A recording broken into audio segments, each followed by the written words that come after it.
কাল মাস্টার কথা নয়, মনুষ্যতমের কথা নয়, ডক্টর মোহাম্মদ শহীদুল্লাহর কথা নয়, কোন বড় হুজুর ছোট হুজুরের কথা নয়, মুফাসসির মুহাদ্দিসের কথা নয়।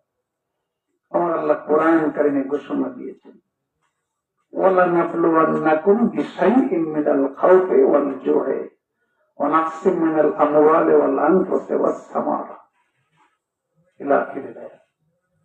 ওয়ালা লাম তাকিদ, আবার পরে বানুনে সাকিদ আসছে, ওয়ালানাবলুওয়ান্নাকুম, অবশ্যই অবশ্যই আমি তোমাদেরকে পরীক্ষা করেই ছাড়বো। সুবহানাল্লাহ বলেন। আরেকটি আয়াতে তার সপক্ষে আছে, খালাকাল মাউতা ওয়াল হায়াতা লিয়াবলুয়াকুম আইয়ুকুম আহসানু আমালা। তোমাদের হায়াত মৌত অর্থাৎ তোমাদের জীবন মরণ আমি আল্লাহ এই জন্য নির্ধারণ করেছি। আমি এই বিষয়টা মাধ্যমে, এই হায়াত মৌতের মধ্যকার সময়টার মাধ্যমে আমি তোমাদেরকে একটু পরীক্ষা নিব। এই পৃথিবীটা পরীক্ষার হল। চলে বলুন সুবহানাল্লাহ। কেন পরীক্ষা নেব?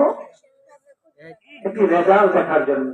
আইয়ুকুম আহসানু আমালা, তোমরা আমল করে, ভালো কাজ করে, নেক কাজ করে কে উত্তম হতে পেরেছ। সুবহানাল্লাহ। তাহলে বোঝা গেল আল্লাহ যে পরীক্ষা করবে সরাসরি আমার আল্লাহর কথা। কার কথা বলেন?